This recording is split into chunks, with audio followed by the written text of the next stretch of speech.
unaweza ukaongea anything. Mtandao inajua kusaliti watu na kuua. Mungu tu, kama vile unanyamaza hivyo, nyamaza tu. Yaani mimi sijawahi lia kama nilivyolia leo. Yaani hakuna siku nyingine nimewahi kulia, nimewahi kumwaga machozi kama ya leo. Kwa sababu unapomtazama dada mtu, unapomtazama binti mtu anavyotoa machozi, kwa kweli hata wewe yatakutoa machozi.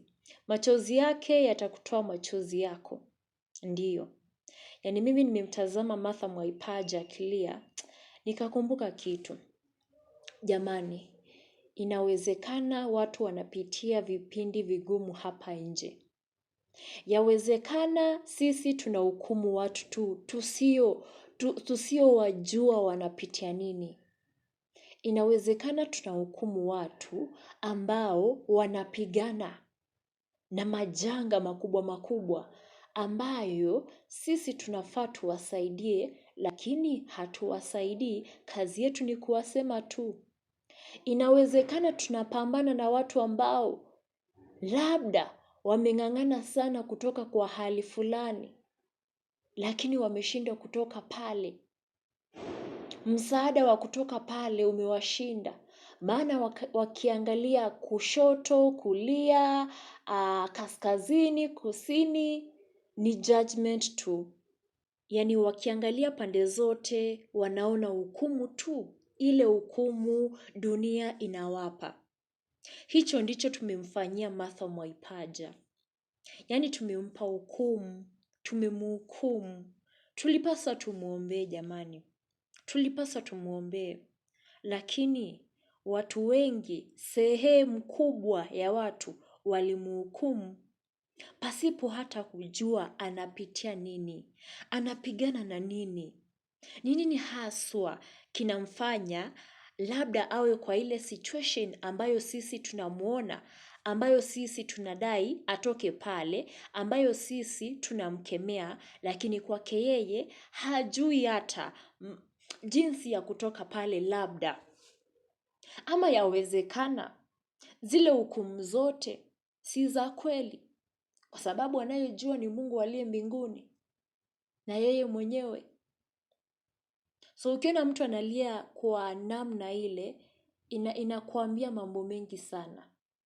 Inapasisha information maalum sana. Kwamba tusije tukawanyoshea watu vidole.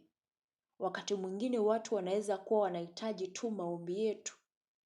Hawahitaji chochote kile, ila tu maombi yetu. Lakini sisi ni nani? Tumechukua mstari mbele, yaani tumechukua nafasi ya kwanza kabisa kuwajaji watu. Hii dunia yetu watu wanapitia vitu vingi sana. Yaani kutoka kwa familia, kutoka kwa huduma, sehemu zote kibiashara. Sasa ukiona mtu labda amepatwa na shida leo, tafakari sana kabla umpige. Yawezekana huyo mtu kuna kitu anafight. Yawezekana kuna mahali, yaani mwiba umemdunga, na jinsi ya kupona ule mwiba hata hajui ataponaje. Lakini sisi tulichokifanya, ule mwiba tulileta mwiba mwingine tukaongeza juu ya kidonda cha mwiba. Badala ya kuleta solution ambayo ni kumuombea. Na ninashukuru mtumishi wa Mungu sana, Pastor Ezekiel, kwa kumuombea dada yetu, mama yetu, Martha Mwaipaja. Hili ni jambo nitalizungumzia kwa sababu mabaya yake ya kitamba pia tulimzungumzia. Sasa mazuri yake yanatamba. Yesu amemkomboa hadharani. Sasa lazima tumuongelele pia. Lazima tuzungumzie ile aibu shetani amepata. Labda shetani alifikiri kwamba atamteka milele. Labda shetani alifikiri kwamba atampiga vita vyake milele. Lakini na Mungu ni nani? Mungu akamtuma mtumishi wake aende akamwombee huyu dada wetu Martha Mwaipaja awe salama. Na kwa kweli huduma yake imeponya watu wengi.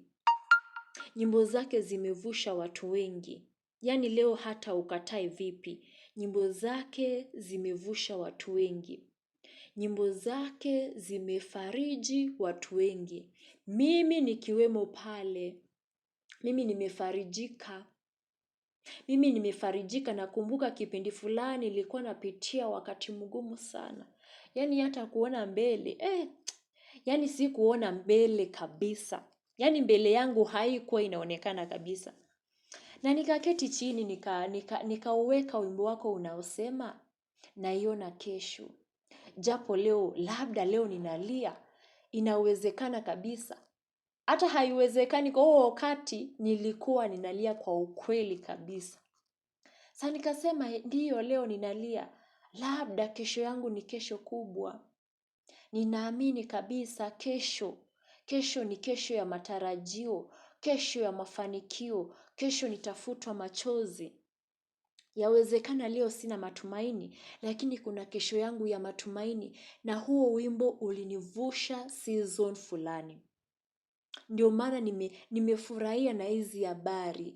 Yaani ile kumtamkia baraka dada yetu Martha Mwaipaja kutoka kwa mtumishi wa Mungu Pastor Ezekiel ni baraka tele. Yaani sisi tunataka ainuke tena zaidi na zaidi, ili hata wale waliompiga waibike.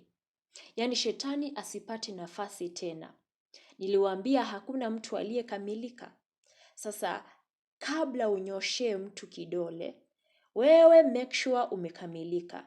Na kwa hii dunia mimi tunavyoishi, Mungu alivyotuumba, sijawahi ona mwanadamu aliyekamilika.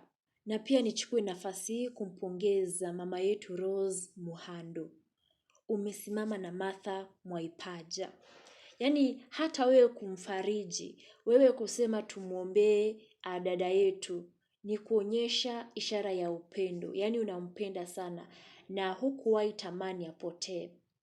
Na yaani mtoto akiona mama amemshikilia, mama yeye hamkemei, yaani mama anamrekebisha kwa upendo, mama anamkumbatia.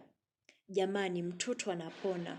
Yaani kuna ile uponyaji wa moyo unaanza kupona. Lakini mama akimuinukia mtoto wake, yule mtoto anaweza hata asibadilike, lakini aone ni kama kwamba mama amemwonea. Hivyo basi, mama yetu Rose Muhando, asante. Kwa kweli Martha alihitaji mikono kama ile ya mama imkumbatie. Isimuonyeshe hukumu kama wengine, lakini imwambie mwanangu bado pambana. Yaani mtu wa kumtia moyo, mtu wa kumwambia mimi niko hapa karibu nawe, niko na wewe hapa kila hatua. Asante Mama Rose Muhando. Hii ni Celebrity News Africa na mimi ni Tabby Heaven. Dondosha comment yako kwenye comment section, usisahau kulike na kusubscribe. Tukutane baadaye.